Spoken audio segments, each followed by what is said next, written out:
En 31 de los 32 estados mexicanos se vive un riesgo máximo de contagio del COVID-19. Sin embargo, a partir de mañana, el gobierno federal comenzará a flexibilizar las medidas para iniciar el regreso a una nueva normalidad. Su estrategia ya fue... La gran cuarentena o el gran confinamiento. Ese es el nombre que se le ha puesto a la crisis económica del coronavirus y viene de su principal causa, el confinamiento de millones de personas en todo el mundo para salvar vidas a falta de un tratamiento o una vacuna contra el COVID-19.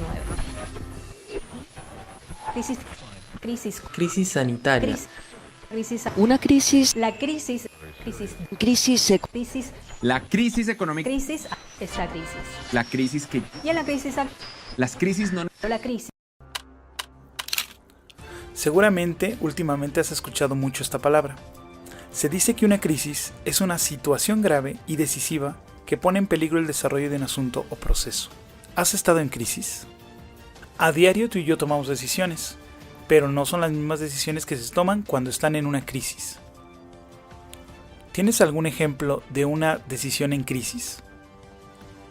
Quizá la decisión de un doctor si opera o no a alguien. O quizá la decisión que hacen tus papás si tienen que cambiar de trabajo o de casa.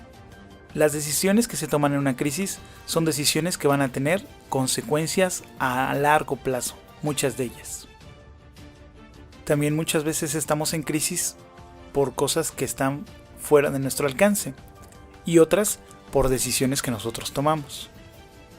Pero sabes, hay una historia que me gusta mucho de un hombre que aun cuando estaba en crisis, tomaba la mejor decisión. ¿Quieres conocer su historia? Pues quítate las lagañas porque aquí comienza mi aventura con Dios.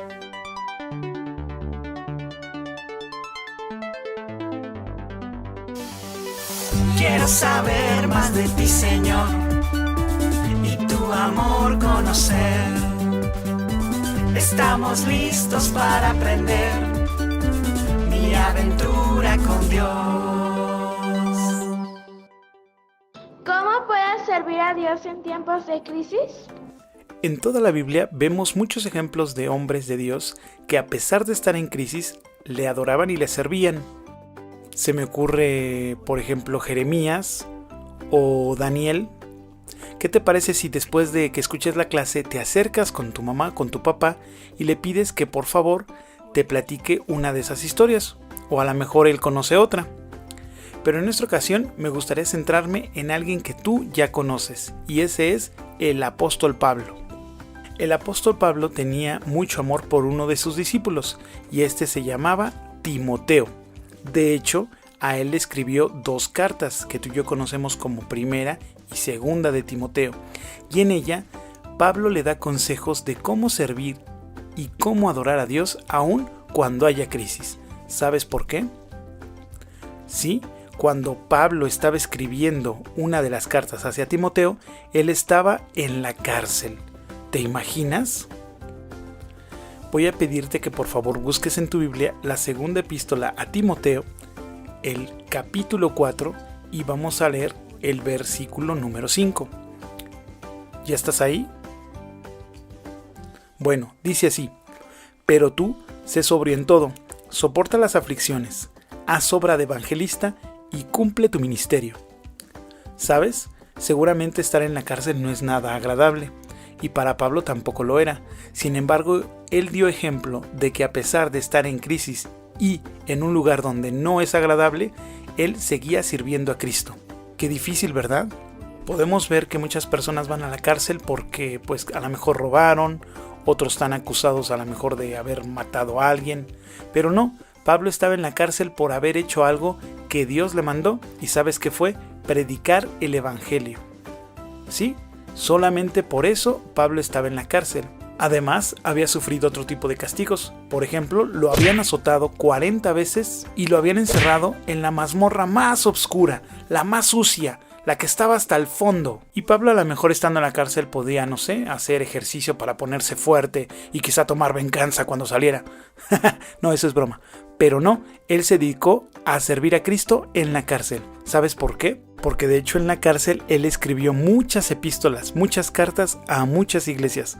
Por ejemplo, él escribió cartas a los efesios, a los colosenses, a los filipenses. A Timoteo le escribió 2 cartas. Cantaba y alababa a Dios, además de que oraba por otros. Compartía a los mismos que estaban con él en la cárcel de Cristo. Discipulaba y ayudaba a otras personas en crecer en la fe. Y, ¿sabes? De esa forma también animaba a otros. Es decir, Pablo es un excelente ejemplo de cómo, a pesar de las crisis que podemos vivir tú y yo, debemos de seguir haciendo una cosa: alabar a Dios y servirle. Y Pablo lo hizo hasta la muerte. Voy a pedirte que vayas a tu Biblia a la segunda epístola de Timoteo, al capítulo 4, y vamos a leer del verso 5 al 8. Dice así: pero tú sé sobrio en todo, soporta las aflicciones, haz obra de evangelista, cumple tu ministerio, porque yo ya estoy para ser sacrificado, y el tiempo de mi partida está cercano. He peleado la buena batalla, he acabado la carrera, he guardado la fe. Por lo demás, me está guardada la corona de justicia, la cual me dará el Señor, juez justo, en aquel día, y no solo a mí, sino también a todos los que aman su venida.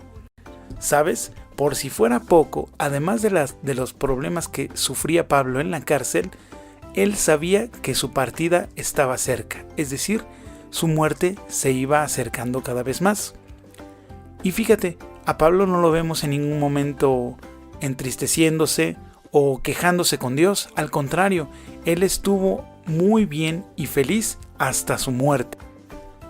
Y me recuerda un canto que seguramente conoces, y si no lo conoces, pues bueno, es una buena oportunidad para practicarlo y conocerlo. Se llama Paz en la tormenta. ¿Y sabes por qué me gusta? Porque es un canto que nos explica cómo, a pesar de estar en medio de dificultades, de crisis y de problemas, podemos encontrar paz en Dios, así como la encontró Pablo cuando estaba en prisiones. Cuando lloras por las veces que intentaste y tratas de olvidar las lágrimas que lloraste, solo ves pena y tristeza, y el futuro incierto espera. Puedes tener paz en la tormenta. Muchas veces me siento igual que tú, y mi corazón anhela algo real, y su amor viene a mí y me ayuda a vivir en paz en medio de la tormenta. Puedes tener paz en la tormenta, esperanza cuando ya no puedas seguir, aun con tu mundo hecho pedazos, el Señor guiará tus pasos. Puedes tener paz en la tormenta.